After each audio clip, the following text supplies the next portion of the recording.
माधवानंद प्रभु की जय। गुरुपुत्रेश्वर महाराज की जय। रघुनाथ महाराज की ಪ್ರತಿ ವರ್ಷದಂತೆ ಸದ್ಗುರು ಸಮರ್ಥ ಮಾಧವಾನಂದ ಪ್ರಭುಜಿಯವರ 105ನೇ ಜನ್ಮೋತ್ಸವ ಕಾರ್ಯಕ್ರಮ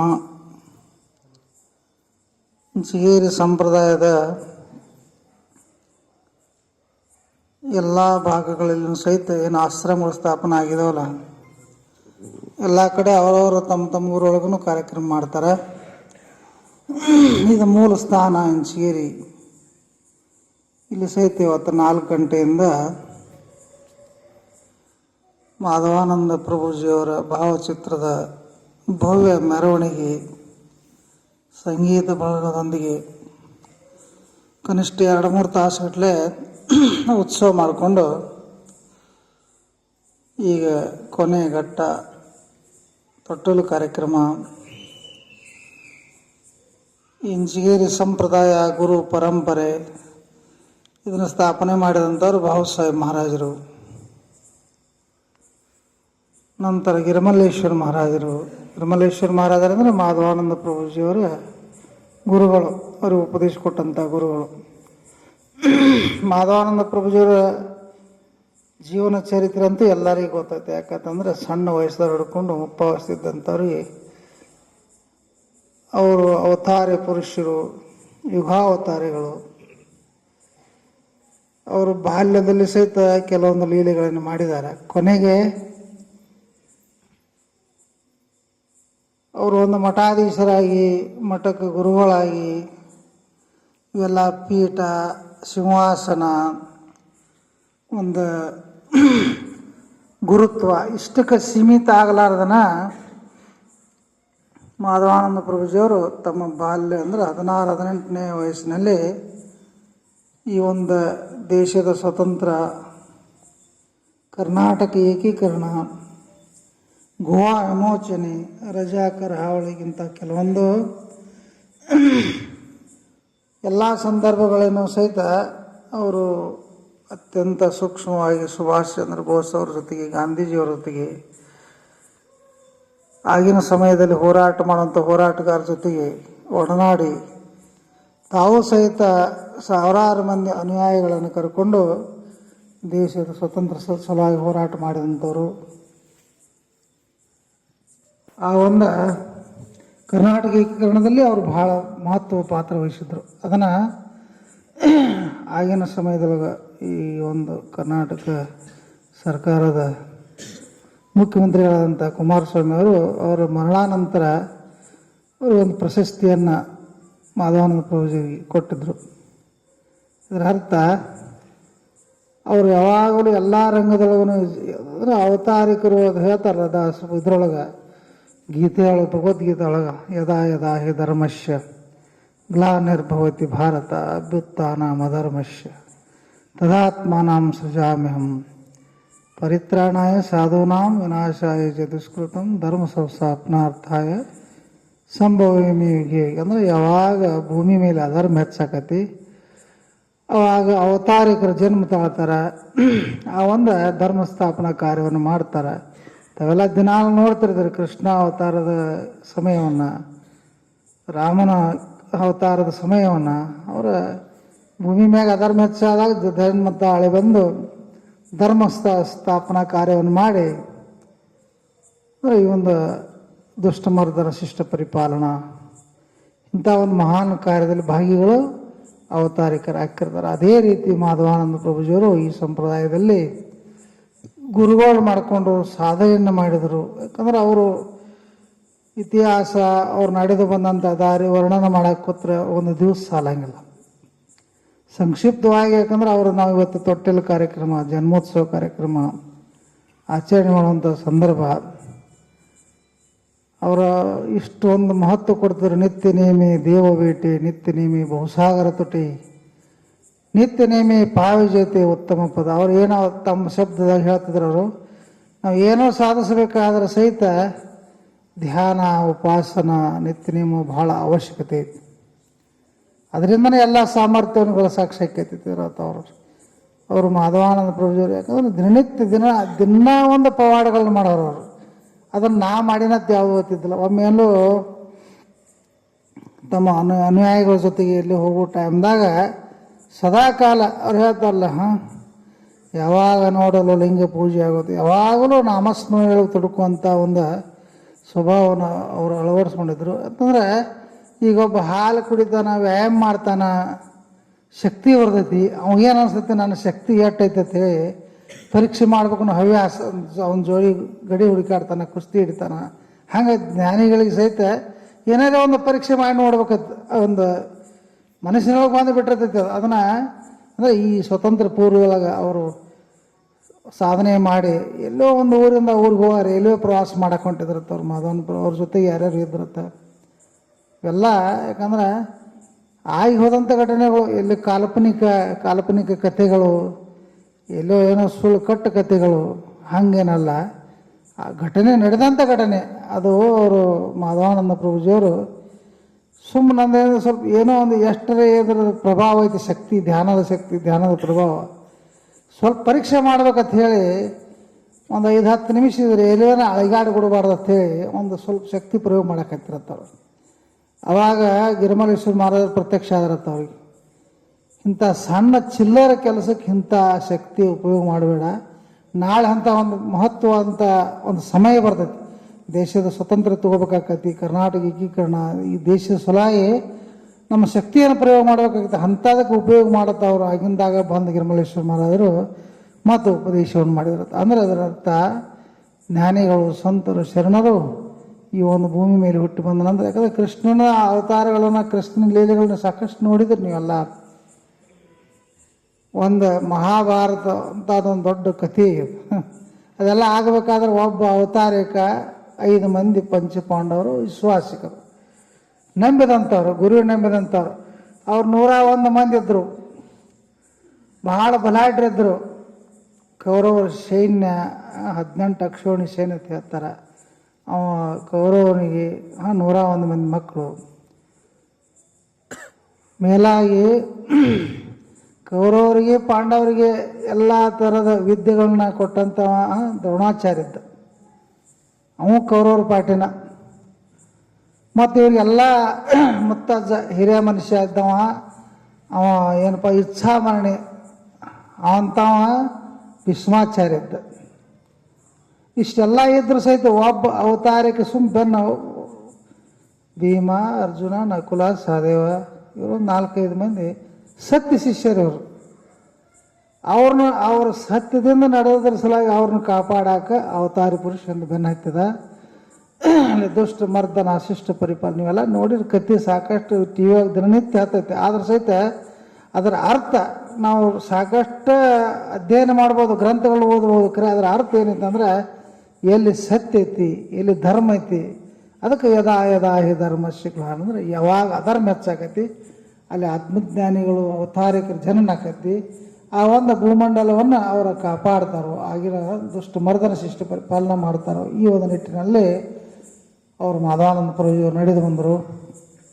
ಹಂಗೆ ಈ ಜಗತ್ತಿನೊಳಗೆ ನೋಡಿ ಎಲ್ಲ ಎಂತೆಂಥ ಮಹಾಮಾರಿ ಎಲ್ಲ ಏನು ಮಾಡ್ಬೇಕಂದ್ರೆ ಏನೂ ಇಲ್ಲ, ಎಲ್ಲ ದೇವರ ಪೂಜೆ ನಿಲ್ಲುತ್ತಾ ಬರ್ತಾವ. ಅಲ್ಲ ಅವತಾರಕನ ಕಾಲಜ್ಞಾನಿಗಳು ಮೊದಲೇ ಹೇಳಿಬಿಟ್ಟಾರ ಅದನ್ನು. ಕಾಲಜ್ಞಾನ ಪದದೊಳಗೆ ನೀವು ಓದಿದ್ರೆ ಇವೆಲ್ಲ ಇವು ಮೊದಲೇ ಎಲ್ಲಿ ಯಾವಾಗ ಸದಾಶಿವ ಎಲ್ಲಿ ಯಾವಾಗ ಹಾಡು ಹೋಗ್ಯಾನ, ಹೋಗ್ಬಿಟ್ಟ ಪದ ಬರೆದಿಟ್ಟು ಹೋಗ್ಯಾನ ಅಂತಂಥ ಭಯಾನ. ನಿತ್ಯ ಮಂದಿ 2-3 ತಿಂಗಳು 15 ತಾಸು 20 ತಾಸು ನಂಬರ್ ಹಚ್ಚಬೇಕು. ತಿರುಪತಿ ತಿಮ್ಮಪ್ಪನ ದರ್ಶನ ಆಗ್ಬೇಕಂತಂದ್ರೆ ಅಲ್ಲಿ ಪೂಜಾರಿಗಳನ್ನ ಬಿಟ್ಟರೆ ಯಾರು 2 ತಿಂಗಳು ಯಾರು ಸನಿನ ಹೋಗಲಿ ದೇವ್ರ ಸನಿ. ಅಂಥ ಘಟನೆಗಳು ಬರಲಿಲ್ಲ, ಸಮಯಗಳು ಬರಲಿಲ್ಲ. ಯಾವುದೇನು ಇದ್ರೂ ಸಹಿತ ನಾವು ನಿತ್ಯ ನೇಮ, ಧ್ಯಾನ, ಉಪಾಸನ ನಾವು ಎಲ್ಲಿ ಇರ್ತೀವಿ, ಗುರುವಿನ ಆಜ್ಞಾದೊಳಗೆ ಬದುಕ್ತೀವಿ. ನಾವು ಅಂಥದ್ದೊಂದು ಧ್ಯಾನ, ನಿತ್ಯ ನೇಮ, ಉಪಾಸನ ನಾವು ಅಳವಡಿಸ್ಕೊಂಡಿವಪ್ಪ ಅಂತಂದ್ರೆ ಆ ಗುರು ಪ್ರತಿಯೊಬ್ಬರೂ, ಯಾಕಂದ್ರೆ ಯಾರು ಅವನ ಹಾದಿ ಒಳಗದಾರ, ಅವನು ಹಾಕಿದಂಥ ಮಾರ್ಗದೊಳಗದಾರ, ಅವ್ರನ್ನ ಕಾದದಾನ, ಅವ್ರಿಗೆ ಯಾರಿಗೇನು ತೊಂದರೆ ಮಾಡೇ ಇಲ್ಲ. ಹಂಗೆ ಈ ಒಂದು ಮಹಾಮಾರಿ ವಿಶ್ವಕ್ಕನ ಅಂಟಕೊಂಡೈತಿ. ಅದು ಭಾರತಕ್ಕಂತ ಅಷ್ಟ ಅಲ್ಲ, ಎಷ್ಟು ರಾಷ್ಟ್ರಗಳದ ಭೂಮಿ ಮ್ಯಾಗ, ಈ ಪೃಥ್ವಿ ಮೇಲೆ ಎಲ್ಲ ರಾಷ್ಟ್ರಗಳಿಗೂ ಅದು ತನ್ನ ಶಕ್ತಿ ಪ್ರಯೋಗ ಮಾಡೈತಿ. ಇನ್ನೂ ಅನೇಕ ದೊಡ್ಡ ಮಹಾಮಾರಿ ಮಹಾ ರೋಗಗಳು ಇನ್ನೂ ಪ್ರತ್ಯಕ್ಷ ಆಗುವ ವಿಜ್ಞಾನಿಗಳ ತಮ್ಮ ಊಹೆಯನ್ನು ಹೇಳ್ಯಾರ.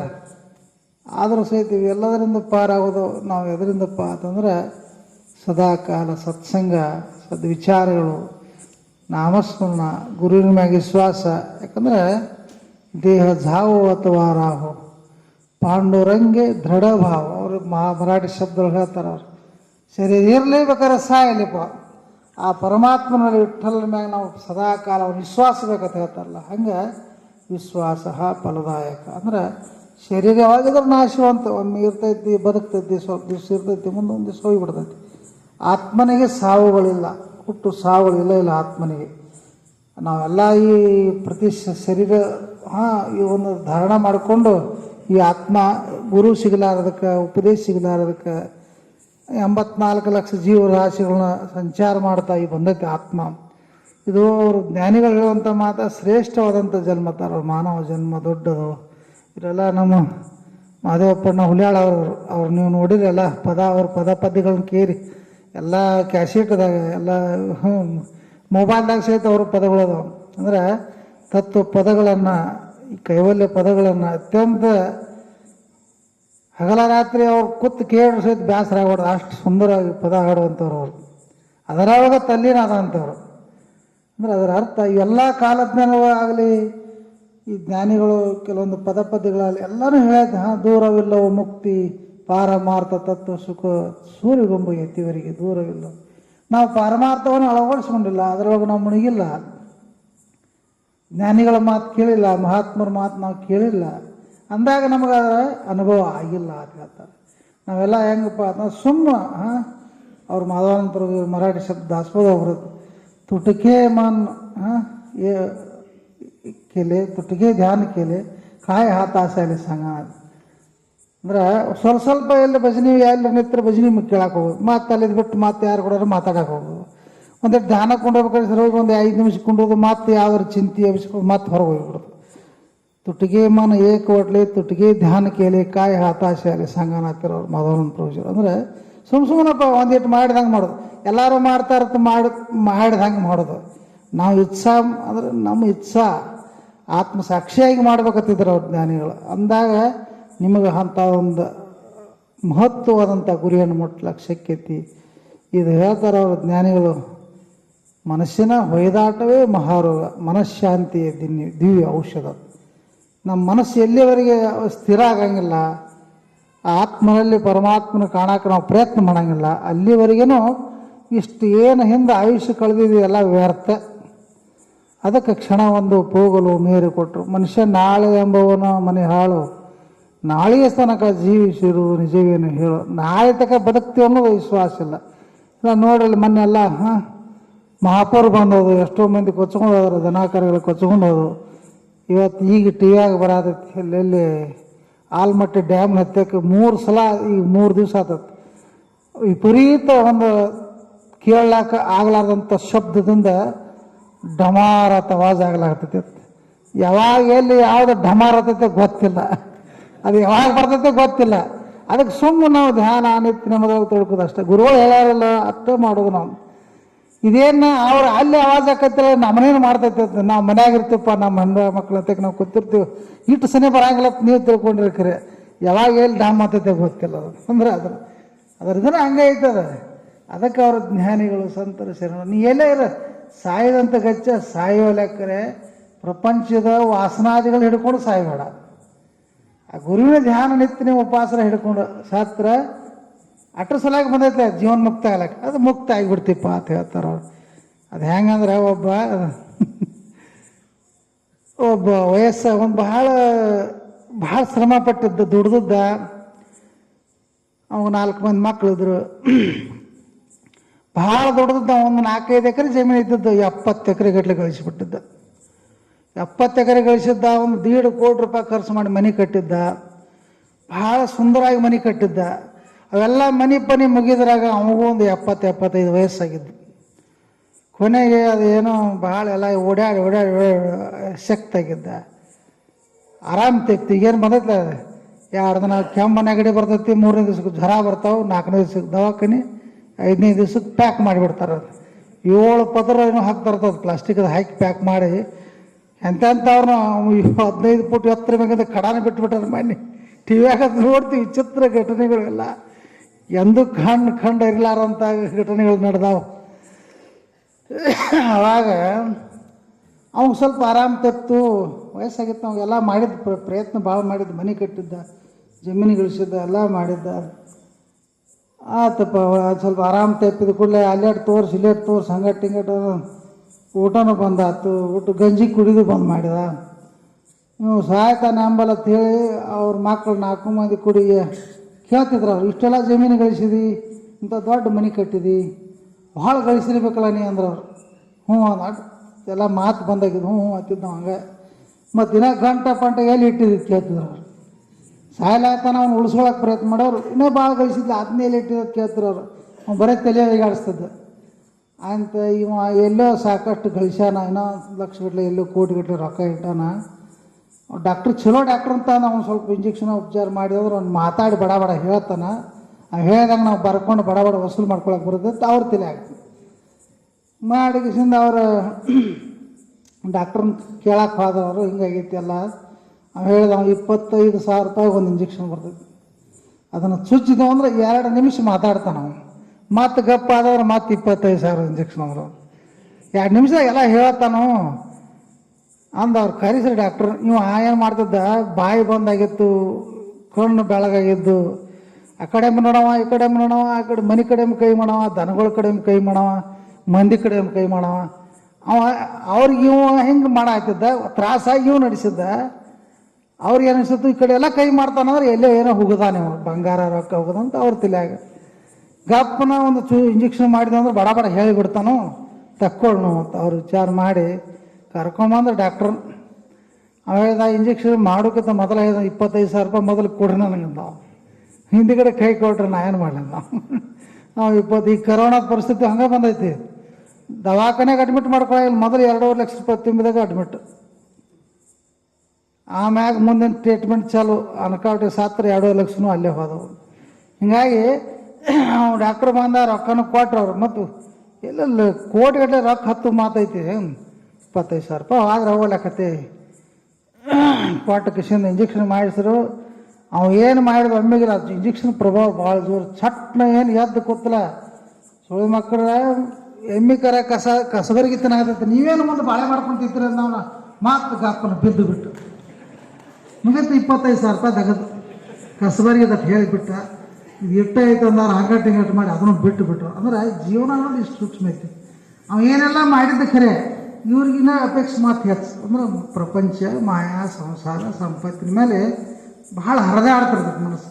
ಅದಕ್ಕೆ ಅವ್ರು ಜ್ಞಾನಿಗಳು, ಸಂತರು, ಶರಣರು ಆಶ್ರಮಗಳನ್ನ ಯಾಕೆ ಸ್ಥಾಪನೆ ಮಾಡ್ತಾರಪ್ಪ ಅಂದ್ರೆ, ನಿತ್ಯ ನೀವು ಉಪಾಸನ ಮಾಡಲಿ, ಎಲ್ಲರೂ ಸತ್ಸಂಗಗಳು ಭಾಗಿಯಾಗಲಿ, ಈ ಒಂದು ಪಾರಮಾರ್ಥದವ್ರು ಬೆರೆತಾವೆಲ್ಲ ಮುಕ್ತರಾಗಲಿ, ಅಂದರೆ ಮಾನವ ಜನ್ಮದ ಶ್ರೇಷ್ಠತೆಯನ್ನು ನಾವು ತಿಳ್ಕೋಬೇಕು ಅನ್ನೋಂಥದ್ದನ್ನು ಆಧ್ಯಾತ್ಮ ಮಾಧವಾನಂದ ಪೂಜೆ ವಿಷಯ ಒಂದು ಸಾಕಷ್ಟು ಎಷ್ಟು ಹೇಳಿದ್ರು ಕಮ್ಮಿ ಐತಿ. ಅವ್ರು ಅಂಥದ್ರಿಂದ ಈ ದೇಶಕ್ಕನ ಈ ವಿಶ್ವಕ್ಕನ ಕೊಡುಗೆ ಇವೆಲ್ಲ ಆಗ ಹೇಳ್ತಿದ್ರು. ಅವ್ರು ಏನು ಆವಾಜ ಹಾಕ್ಬೋದು ಹೇಳ್ತಾರಲ್ಲ, ಅವ್ರ ಶಬ್ದದ ಎಲ್ಲ ರಗಡೋ ಮಂದಿ ಕೇಳ್ಯಾರ. ಎಷ್ಟೋ ಸಮುದ್ರ ಸ್ಥಳದಲ್ಲಿ ಪಾತಾಳದೊಳಗೆ ಅಣವಸ್ತ್ರಗಳನ್ನ ಆಗಿನ ವಿಜ್ಞಾನಿಗಳು, ಅವರು ಸಾಕು ಎಷ್ಟೋ ವರ್ಷ ಆಗಿ ಹೋಗಿತ್ತು ವಿಜ್ಞಾನಿಗಳು, ಅವರು ಅಣವಸ್ತ್ರಗಳು ತಯಾರು ಮಾಡ್ಯಾರತ್ತೆ. ಅವ್ರು ಸಮುದ್ರದ ತಳದಾಗ ಇಟ್ಟಾರತ್ತ. ಅವು ಅಕಸ್ಮಾತ್ ಎಲ್ಲ ಸ್ಫೋಟ ಆದರೆ ಜಗತ್ ಸರ್ವನಾಶ ಆಕೈತೆ ಹೇಳ್ತಾರೆ. ಅವು ಈ ನಿಯಂತ್ರಣ ವಿಜ್ಞಾನಿಗಳ ನಿಯಂತ್ರಣ ಕೈ ಗೊತ್ತೈತೆ ಹೇಳ್ತಾರೆ. ಅವೆಲ್ಲ ಉಳಿಸ್ಬೇಕಾದ್ರೆ ನೀವೆಲ್ಲ ಈಗಿಂದ ಧ್ಯಾನ ಮಾಡ್ಬೇಕಂತ ಇದನ್ನು ಹೇಳ್ತಿದ್ರು. ಅವ್ರು ಧ್ಯಾನ ಮಾಡೋಕೆ ಹತ್ತು ಸಲುವಾಗಿ ಅವರೆಲ್ಲ ಇಂಥ ಒಂದು ಉದಾಹರಣೆಗಳು ಕೊಟ್ಟು ಹೇಳ್ತಿದ್ರು. ಆ ಪ್ರಕಾರವಾಗಿ ತಾವೆಲ್ಲ ಈ ಒಂದು ಮಾಧವಾನಂದ ಪ್ರಭುಗಳು ಹುಬ್ಬಳ್ಳಿ ಒಳಗೂ ಒಂದು 200-200 ಮಂದಿ ಕೂಡ ಅಲ್ಲಿ ಆಚರಣೆ ಮಾಡ್ಯಾರ. ಗೋಕಾಕದೊಳಗೂ ಅಲ್ಲಿ ದೊಡ್ಡ ಪ್ರಮಾಣ ಮಂಟಪದಲ್ಲಿ ಅಲ್ಲಿ ಮಾಧವಾನಂದ ಸರ್ಕಲ್ ಮಾಡ್ಯಾರ, ಅಲ್ಲಿ ಕಾರ್ಯಕ್ರಮ ಮಾಡ್ಯಾರ.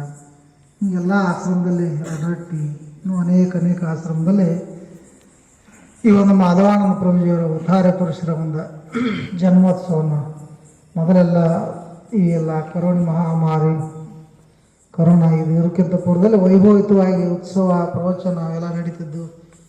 ಎಲ್ಲ ಎಲ್ಲ ಕಾರ್ಯಕ್ರಮನೂ ಸಂಕ್ಷಿಪ್ತದೊಳಗೆ ನಡೆದಾವಂದ್ರೂ ಸಹಿತ ಈ ಶ್ರಾವಣ ಮಾಸ ನಮ್ಮಲ್ಲಿ ದೇವ್ರ ಸಪ್ತ ಇವೆಲ್ಲ ದೇವ್ರ ಕಾರ್ಯಕ್ರಮಗಳು ಯಥಾಸ್ಥಿತಿ ನಡೆದಾವ. ಗುರು ಎಲ್ಲರೂ ನಡೆಸ್ಕೊಂಡು ಹೊಂಟಾನ. ಆ ರೀತಿ ತಾವೆಲ್ಲ ಅವತಾರಿಕರ ಕಾರ್ಯಕ್ರಮದಲ್ಲಿ ಭಾಗಿಯಾಗಿ ಈ ಒಂದು ಮಹಾ ಉತ್ಸವ ಮಾಡಿ ತೊಟ್ಟಲು ಪೂಜೆ ಒಳಗೆ ತಾವೆಲ್ಲ ಭಾಗಿಗಳಾಗಿದ್ದೀರಿ. ತಾವೆಲ್ಲ ಪುಣ್ಯಜೀವಿಗಳು ಅಂತ ಹೇಳಿ ನನ್ನ 2 ಮಾತು ನಾ ಮುಗಿಸ್ತೀನಿ. ಇಲ್ಲ ತೊಟ್ಟಲು ಪೂಜೆ ಆಕತಿ, ಆರತಿ ಆಕತಿ, ಆನಂತರ ಭಜನೆ ಎಲ್ಲ ಕಾರ್ಯಕ್ರಮ ಸಮಾಪ್ತ ಆಕತಿ.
ಸೃಷ್ಟಿ ಪೂರ್ವದಲ್ಲಿ ಹುಟ್ಟಿದ ಕೂಸ, ಸೃಷ್ಟಿಯ ಕೊನೆಯಲ್ಲಿ ಜನಸಿದ ಕೂಸ, ಹುಬ್ಬಳ್ಳಿ ಪಟ್ಟಣದೊಳಗುದಸಿದ ಕೂಸ, ಮುರಗೋಡ ಕಾಳಮ್ಮನ ಮಲೆ ಹಾಲ ಕುಡಿದಂತ ಕೂಸ ಜೋ ಜೋ.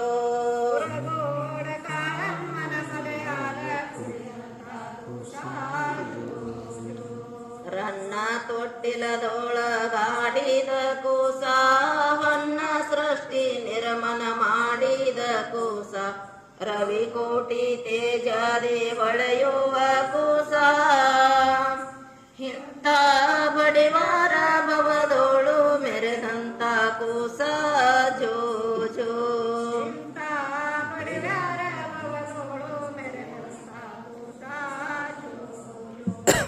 ಮಂತ್ರ ಮಂತ್ರ ಮಂತ್ರ ಕಾಯದ ಕೂಸ, ಮಾಯಾ ತಂತ್ರವನ್ನೆಲ್ಲ ಮೀರಿದ ಕೂಸ, ಬಾಲ ಬ್ರಹ್ಮಚಾರಿಯೋಳು ಹೊಳೆಯುವ ಕೂಸ, ಇಂಥ ಬಡಿವಾರ ಭವದೋಳು ಮೆರೆದಂತ ಕೂಸ ಜೋ ಜೋ.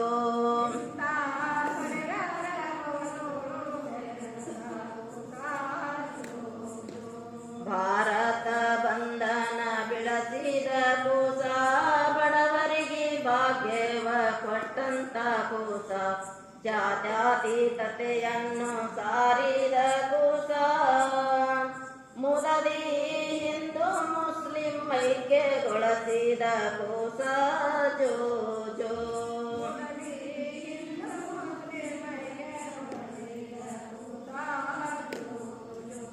ಗಿರಿಶನ ಪಾದಕ ಹೊಂದಿದ ಕೂಸ, ಶಿವ ಪ್ರಭುವಿನ ಕಂದನಾದಂತ ಕೂಸ, ಬಾಲ ಬಾಲೆಯರೊಳಗಾಡಿದ ಕೂಸ, ಇಂಥ ಲೀಲೆ ಆಡಿ ಕಾಯ ಮರಿ ಮಾಡಿದ ಕೂಸ ಜೋ ಜೋ.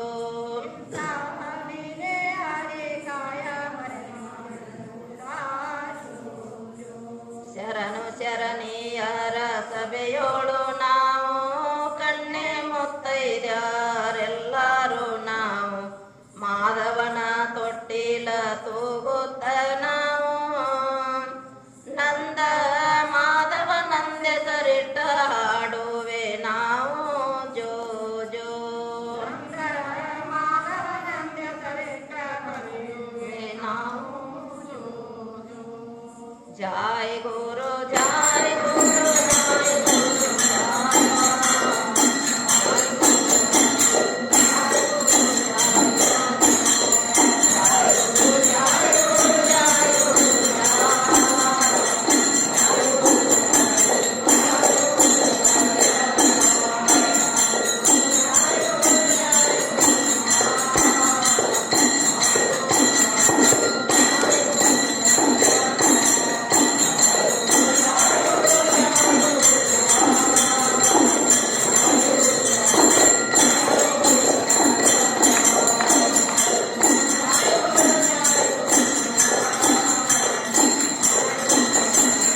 राजा